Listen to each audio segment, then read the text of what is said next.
Varios temas que señalar con respecto a la captura de Maduro por parte de Estados Unidos. Primero, los objetivos de Donald Trump. A mí me parece que hay cuando menos 3 claros objetivos. De hecho, en toda la operación que hemos visto desde hace más de 4 meses, los despliegues estadounidenses en el Caribe, los bombardeos en contra de embarcaciones que, de acuerdo con la administración Trump, llevan o portan drogas, y posteriormente los ataques que empezamos a ver en Venezuela. De hecho, el primero la semana pasada y luego estos últimos tienen 3 objetivos básicos. No son objetivos excluyentes el uno del otro. Se trata de y.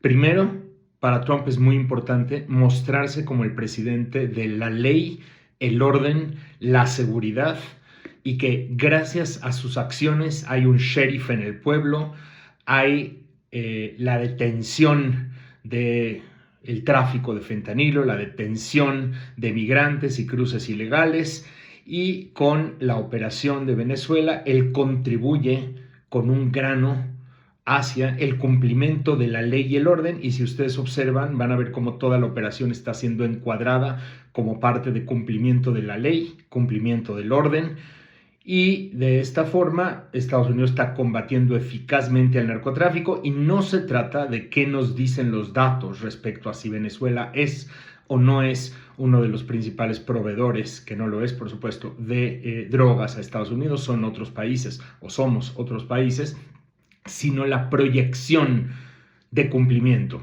la imagen que crea en el electorado estadounidense, el hecho de que su presidente cumple y que hace que la ley se cumpla. Y por eso designa a los cárteles como terroristas, y esto es encuadrado también como una operación en contra del terrorismo, en contra del narcoterrorismo, para ser más concretos. Ese es el primer objetivo. Segundo objetivo, sin duda esto tiene metas geopolíticas que Trump nos hace patentes en su recién publicada Estrategia de Seguridad Nacional. Y se trata de mostrar la prevalencia de Estados Unidos en su continente, en este continente, en su hemisferio. Una versión renovada de la doctrina Monroe, y lo que nos dice, recordemos, es América para los americanos, y es en este caso la prevalencia de Estados Unidos por encima de China, por encima de Rusia e incluso de otros países que habían forjado distintas alianzas con Venezuela. Entonces hay también un componente geopolítico, de mostrar fuerza ante estos países, mostrar que Estados Unidos tiene fuerza, tiene capacidad, tiene determinación, y de esta forma se manda un mensaje hacia esos países, pero además se marca una línea, se marca un límite respecto a dónde esos países pueden intervenir o no.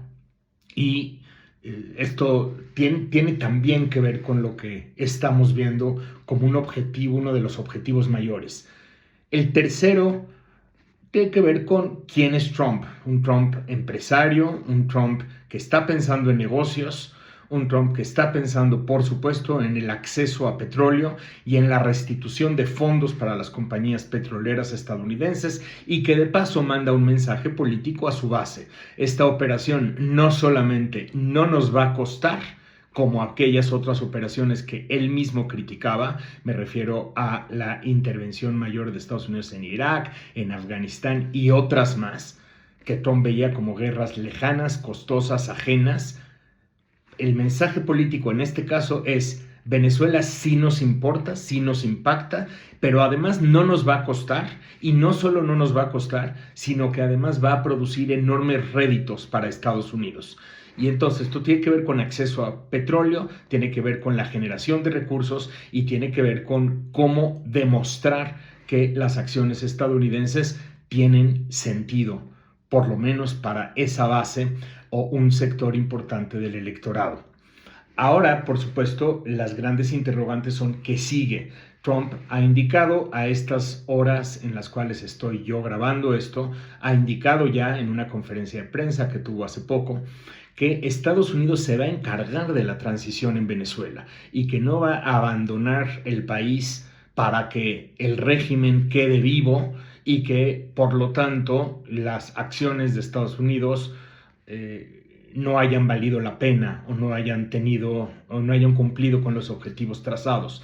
No, de ninguna manera. Estados Unidos, dice Trump, va a supervisar esta transición. Cuando le preguntan si Estados Unidos va a intervenir con tropas en el territorio, ahí Trump es muy ambiguo porque dice, pues puede ser que sí, puede ser que no, no tenemos miedo a hacerlo, pero por otro lado no hay un indicio claro de que Estados Unidos esté en este momento pensando en una invasión masiva al estilo de la de Afganistán o la de Irak, sino más bien lo que está buscando la administración es negociar con quienes hayan quedado en este momento del régimen y tratar de, negociar a través de la fuerza, tratar de que colaboren con una transición hacia posiblemente elecciones o hacia un gobierno transitorio o algún tipo de esquema similar que será efectivamente supervisado por Estados Unidos. Pero acá es en donde pues los retos son enormes.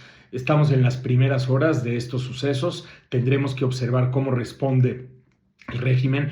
Recordemos que si bien Maduro jugaba un rol importante, no es el único papel que contaba dentro de un régimen que está muy estructurado y muy basado, donde efectivamente hay redes de corrupción, hay redes de narcotráfico, hay policías y hay grupos de colectivos dispuestos a cumplir con las órdenes que se les mandatan. Entonces, ¿hasta qué punto Estados Unidos va a poder imponer el orden y la ley cuando en realidad no tiene un cuerpo en territorio o una administración militar o algo similar?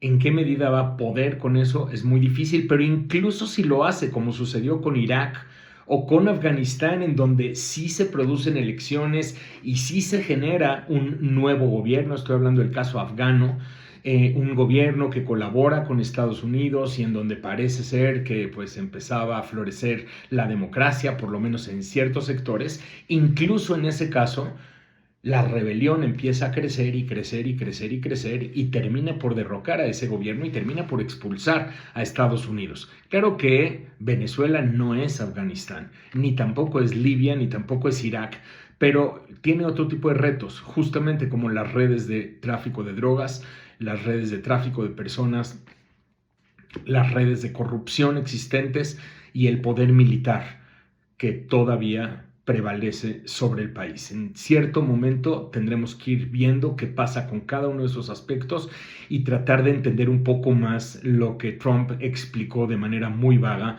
en su conferencia de prensa. Hasta aquí mi comentario. Seguiremos hablando al respecto de estas cosas en nuestros textos en El Universal. Hasta pronto. Oye, no te vayas. Tenemos un mundo de información para ti. Suscríbete al canal de El Universal para estar bien informado.